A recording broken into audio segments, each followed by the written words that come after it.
नमस्कार दोस्तों, welcome back. आप देख रहे हैं कॉफी विद सुमी जैन।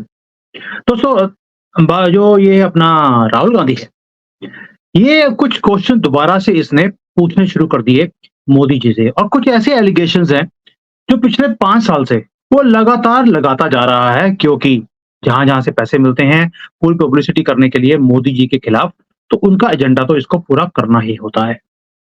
आपको याद होगा कि पिछले 5 सालों में या पिछले 3-4 सालों में इसने एक चीज बोली, अमीरों की सरकार है। अमीरों की सरकार है, चलिए अब इसका विश्लेषण भी कर लेते हैं कि अमीरों की सरकार कैसी होती है, उनके शौक कैसे होते हैं। आपको याद होगा, जो इंदिरा गांधी जिस स्कूल में पढ़ती थी, उस टाइम की बात बोल रहा हूं जब भारत बहुत गरीब था और नेहरू जी की गवर्नमेंट होती थी।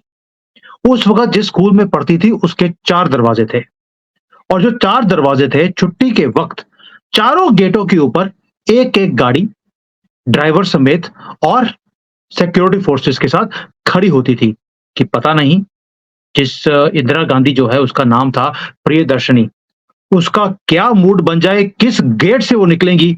तो चारों गेटों के ऊपर गाड़ी खड़ी रहती थी, 3 गाड़ियां खाली ही आती थी।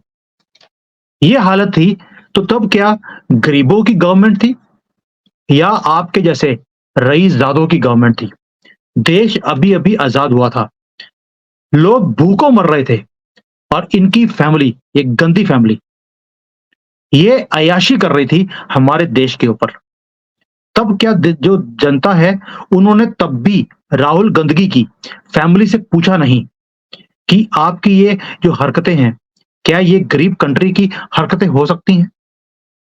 और यही नहीं, एक और चीज आपके सामने मैं रखता हूं। कई लोग हैं जिन्होंने इसके बारे में लिखा भी है, और जो लोग नेहरू जी के साथ जिन्होंने काम किया है, उन्होंने लोगों के साथ शेयर भी किया है कि नेहरू जी का ये हाल था कि वो हर रोज जो गुलाब अपने कपड़ों में लगाते थे, दिन में 4 बार चेंज करते थे, कि हर एक 2-3 घंटे के बाद फ्रेश गुलाब का फूल उनके कपड़ों पे लगा होना चाहिए। सिगरेटें, आपको मालूम है, यूके से आती थी फ्लाइट में।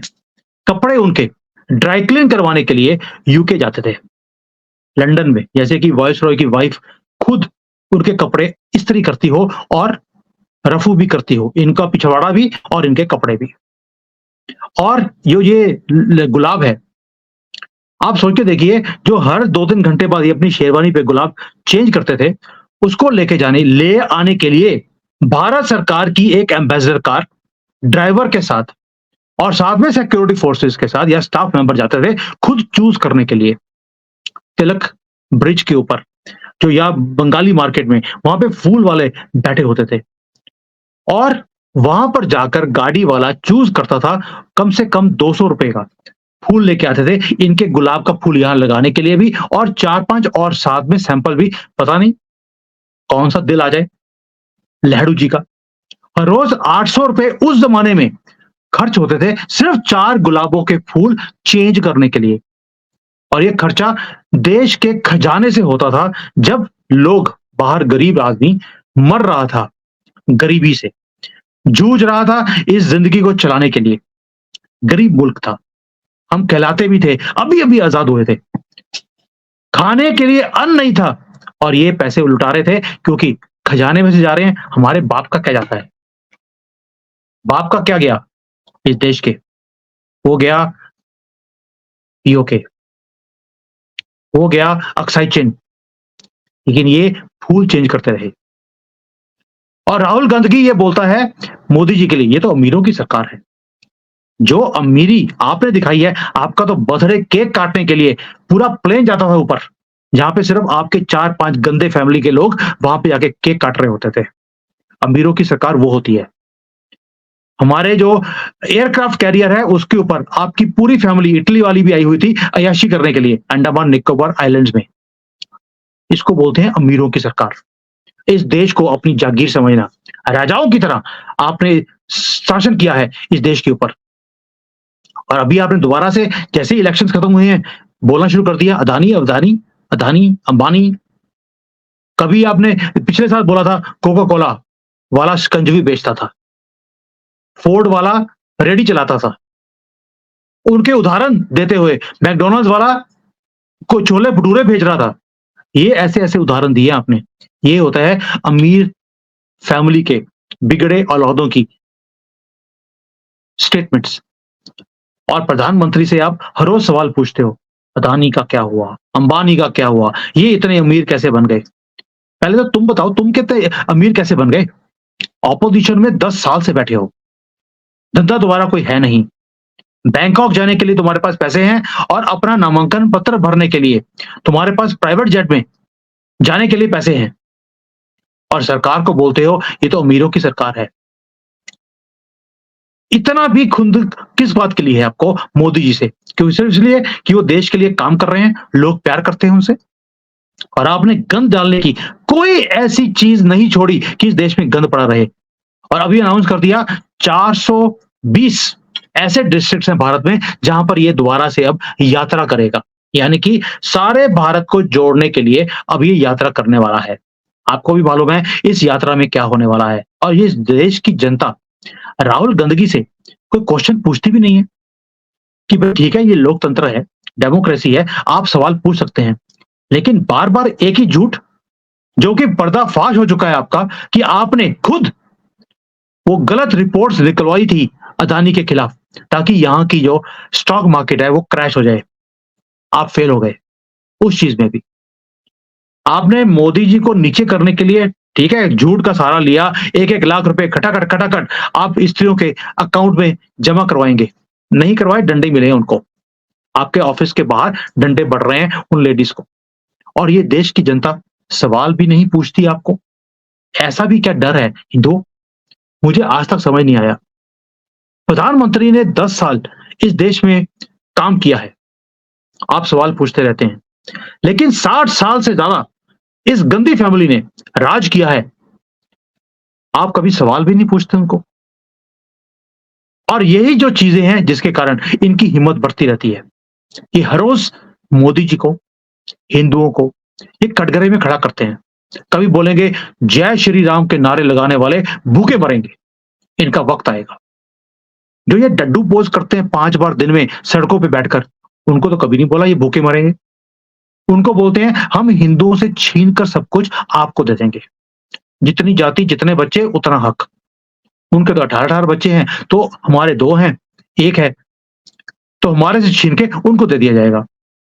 देश की जनता सवाल भी नहीं पूछती इनसे कि आप किस हक से ये सारी फ़ॉर्मूले या ये सारी पॉलिसीज़ आप डिक्लेयर कर सकते हैं और उठाकर वो 1 लाख रुपए के लिए इनको वोट भी दे दिया।